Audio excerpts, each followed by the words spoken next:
الحمد لله رب العالمين والعاقبة للمتقين والصلاة والسلام على أشرف الأنبياء والمرسلين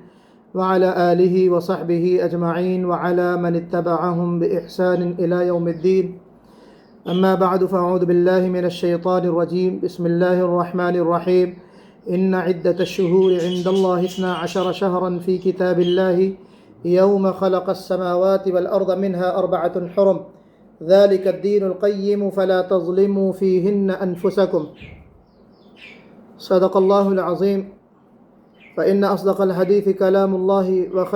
وخير الهدي هدي محمد صلى الله عليه وسلم وشر الأمور محدثاتها وكل محدثة بدعة وكل بدعة ضلالة وكل ضلالة في النار. ما صليت على إبراهيم وعلى آل إبراهيم إنك حميد مجيد. اللهم بارك على محمد وعلى آل محمد كما باركت على إبراهيم وعلى آل إبراهيم إنك حميد مجيد. رب اشرح لي صدري ويسر لي أمري واحلل عقدة من لساني يفقه قولي. اللهم لا سهل إلا ما جعلته سهلا ولا صعب إلا ما جعلته صعبا. ہم اور آپ جن ایام میں اپنے شب و روز گزار رہے ہیں وہ بڑے مبارک ایام ہیں. ہم جس مہینے میں داخل ہو چکے ہیں وہ محرم کا مہینہ ہے، محرم الحرام. یہ وہ مہینہ ہے جس کی شروعات ہجری کیلنڈر میں سے ہوتی ہے. گویا کہ اسلامی مہینوں میں سب سے پہلا مہینہ محرم الحرام کا ہوتا ہے، اور اس کی خصوصیت ایک یہ ہے کہ یہ ان محترم اور مقدس مہینوں میں سے ایک ہے جس کو حرام مہینے یا محترم مہینے قرآن پاک میں اور احادیث نبوی میں کہا گیا ہے. ابھی میں نے آپ کے سامنے سورہ توبہ کی جو آیت تلاوت کی، اللہ تبارک و تعالیٰ اس میں یہی ارشاد فرماتے ہیں کہ روز اول سے جب سے زمین اور آسمان کی تخلیق ہوئی ہے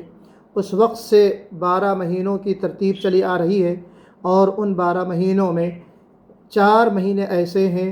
جو محترم ہیں، مقدس ہیں، اور ان مہینوں میں کثرت سے عبادت کرنے کا حکم دیا گیا ہے. ان مہینوں میں زیادہ سے زیادہ گناہوں سے بچنے کی تلقین کی گئی ہے. وہ 4 مہینے 3 تو پے در پے ہیں، ذوالقعدہ، ذی الحجہ اور محرم، اور پھر آخر میں رجب کا ایک مہینہ آتا ہے جو گویا کی محترم مہینوں میں شامل ہے. اور اس کی شروعات بھی ہجری کیلنڈر سے اس مہینے سے گویا کی شروعات ہوتی ہے. اس کی ایک فضیلت یہ بھی ہے کہ اللہ کے رسول صلی اللہ علیہ وسلم نے اس مہینے کو شہر اللہ یعنی اللہ کا مہینہ قرار دیا. اور ظاہر بات ہے کہ اللہ کا مہینہ کسی چیز کی نسبت اللہ کی طرف ہو جائے، اور پھر نسبت دینے والی ذات بھی کون ہے؟ ہمارے اور آپ کے آقا سیدنا محمد مصطفیٰ صلی اللہ علیہ وسلم نے اس مہینے کی نسبت دی ہے. تو خود آپ صلی اللہ علیہ وسلم کا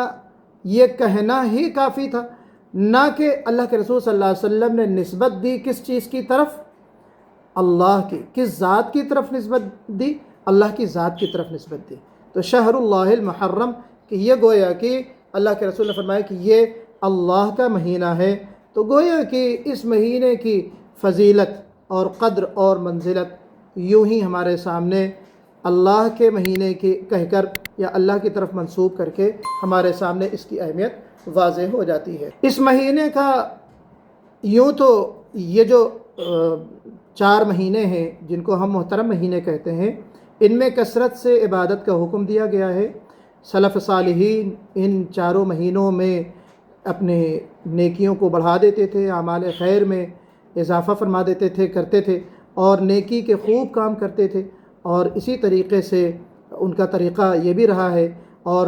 ہمیں اور آپ کو یہ حکم دیا گیا ہے کہ ہم ان قیمتی ایام میں گناہوں سے بھی کثرت سے بچیں. فلا تظلموا فیہن انفسکم کہا گیا کہ ہم ان ایام میں، ان قیمتی مبارک ایام میں اپنے آپ پر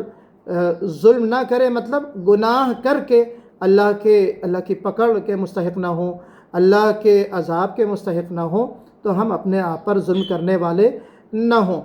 تو اس مہینے میں ایک سب سے اہم دن جس کی طرف میں آپ کی توجہ مبذول کرانا چاہتا ہوں وہ یوم عاشورہ ہے. یوم عاشورہ محرم کی 10 تاریخ یہ 10 محرم کی جو تاریخ ہے، اللہ کے رسول صلی اللہ علیہ وسلم نے اس دن کے روزے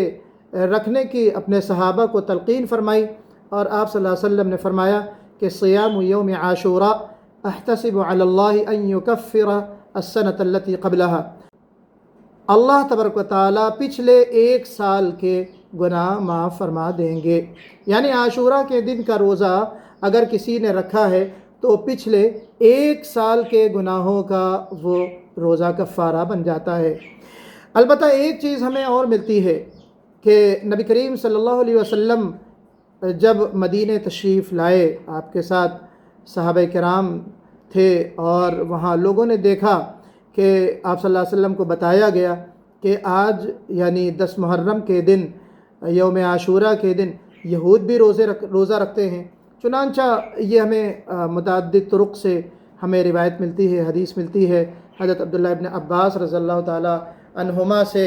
کہ وہ ایک حدیث ہے کہ اللہ کے رسول صلی اللہ علیہ وسلم جب مدینہ مبارک تشریف لے گئے تو وہاں انہوں نے دیکھا کہ یہود بھی روزہ رکھ رہے ہیں، تو اللہ کے رسول صلی اللہ علیہ وسلم نے ان سے پوچھا، آپ نے فرمایا کہ ما ھذا الیوم الذی تصومونہ، کہ یہ ایسا کیا خاص دن ہے تمہارے لیے کہ تم اس دن روزہ رکھتے ہو؟ تو انہوں نے کہا ھذا یوم عظیم انجی اللہ فیہ موسیٰ وقومہ، کہ یہ بڑا عظیم دن ہے ہمارے لیے، یہ ایک ایسا دن ہے کہ جس میں حضرت موسیٰ علیہ السلام کو اور ان کی قوم کو اللہ تبارک و تعالیٰ نے فرعون سے نجات دلائی تھی، وغرق فرعون وقومہ، اور فرعون کو غرقاب کر دیا تھا، فرعون کو اور اس کی قوم کو۔ تو فصامہ موسیٰ شکراً، تو موسیٰ علیہ السلام نے شکرانے کے طور پہ روزہ رکھا تھا، فنحن نصومہ، ہم بھی چنانچہ اسی لیے روزہ رکھتے ہیں۔ تو نبی کریم صلی اللہ علیہ وسلم نے فرمایا کہ نحن احق، اور ایک روایت میں ہے نحن اولا بموسیٰ منکم، تم سے زیادہ اولا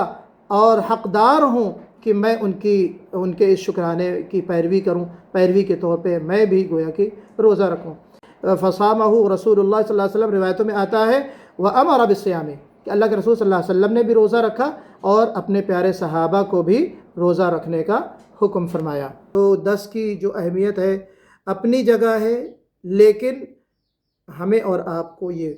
بتا دیا گیا، اللہ کے رسول صلی اللہ علیہ وسلم نے صراحت کے ساتھ یہ بات فرما دی کہ بے شک 10 ذی الحجہ، معاف کیجیے گا 10 محرم کے روزے کی بڑی فضیلت ہے، لیکن چونکہ ہمیں یہود کی مخالفت کرنا ہے، گرچہ عبادت ہے، اللہ کے لیے روزہ رکھ رہے ہیں ہم بھی اور وہ بھی اللہ کے لیے رکھتے ہیں، لیکن چونکہ تشبہ نہ ہو، یہود سے مشابہت نہ ہو، اور ان کی مخالفت ضروری ہے، اسے اللہ کے رسول صلی اللہ علیہ وسلم نے فرمایا کہ اگر میں زندہ رہا تو ان کی مخالفت کرتے ہوئے میں 9 تاریخ کا بھی روزہ رکھوں گا۔ چنانچہ اللہ کے رسول صلی اللہ علیہ وسلم نے فرمایا کہ لئن بقیت الی قابل لأصومن التاسع، کہ اگر میں اگلے سال زندہ رہا اور میں نے ان دنوں کو پایا تو میں 9 کا روزہ بھی رکھوں گا، لیکن اللہ کے رسول صلی اللہ علیہ وسلم کا وصال ہو گیا اور پھر آپ نے نہیں پایا۔ چنانچہ وہاں سے ایک اصول یہ بن گیا کہ ہم اگر 10 کا روزہ رکھتے ہیں تو 9 کو بھی ہم روزہ رکھیں، تاکہ مکمل پیروی کا، آپ صلی اللہ علیہ وسلم کی پیروی کا مکمل ثواب ہم کو اور آپ کو مل جائے۔ اور یہ بھی روایتوں میں آتا ہے کہ صوموا یوماً قبلہ او یوماً بعدہ، کہ صوموا یوماً قبلہ او یوماً بعدہ، کہ یہ روزہ رکھو ایک دن پہلے یا ایک دن بعد۔ تو دونوں روایتیں ہم کو ملتی ہیں۔ تو آج چونکہ خاص کر کے یہاں قطر اور گلف کے جو لوگ ہیں ان کے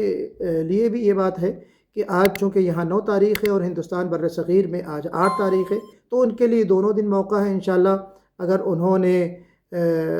یہاں قطر اور خلیج کے جو لوگ ہیں ان کے لیے یہ ہے کہ آج اگر انہوں نے روزہ نہیں رکھا ہے جو رکھنا چاہیے تھا، تو 10 تاریخ کا یعنی کل بروز سنیچر کا وہ روزہ ضرور رکھیں، اور پھر اس کے بعد اتوار کا جو دن ہوگا اس دن یعنی 11ویں کا روزہ بھی ان کو ملا لینا چاہیے، تاکہ ان کو سنت کا مکمل سنت کا ثواب مل جائے۔ اور جو لوگ بر صغیر سے تعلق رکھتے ہیں، ہندوستان پاکستان وغیرہ سے، ان کے ہاں ظاہر بات ہے کہ آج 8 محرم ہے، تو اس طور سے ان کو یہ دونوں دن، بلکہ اگر تینوں دن رکھنا چاہیں تو وہ بہت ہی اچھی بات ہے کہ 9، 10، 11، لیکن اگر 9 اور 10 کو رکھنا ہے تو وہ بھی ان کے لیے آپشن ابھی موجود ہے۔ تو آپ سے گزارش یہ ہے کہ آپ اس موقع کو ہاتھ سے نہ جانے دیں، اور جو 10 کے ساتھ 9 کو آپ ضرور رکھیں، اور 9 اگر نہیں رکھ سکے ہیں تو 11 کا روزہ ضرور رکھیں، تاکہ مکمل پیروی ہو سکے اور پیروی کا مکمل ثواب آپ کو مل سکے۔ یہ مہینہ نیکیوں کا مہینہ ہے، صبر کا مہینہ ہے، توبہ کا مہینہ ہے، رجوع اللہ کا مہینہ ہے، چونکہ جیسا کہ میں نے شروع میں عرض کیا کہ یہ وہ مہینے ہوتے ہیں جس میں ہمیں کثرت سے عبادت کرنی ہوتی ہے، کثرت سے اپنے گناہوں کی توبہ کرنی ہوتی ہے، استغفار کرنی ہوتی ہے۔ آئیے تہیہ کریں اور اپنے آپ سے وعدہ کریں، اللہ سے وعدہ کریں کہ ان قیمتی لمحات کو ہم ضائع نہیں کریں گے، اور اپنے اہل و عیال کو، اپنے بچوں کو بھی اویئر کریں اور ان کو بھی ترغیب دیں کہ وہ روزہ رکھیں۔ تو اللہ تبارک و تعالیٰ سے دعا ہے کہ ہمیں اس محرم کی اور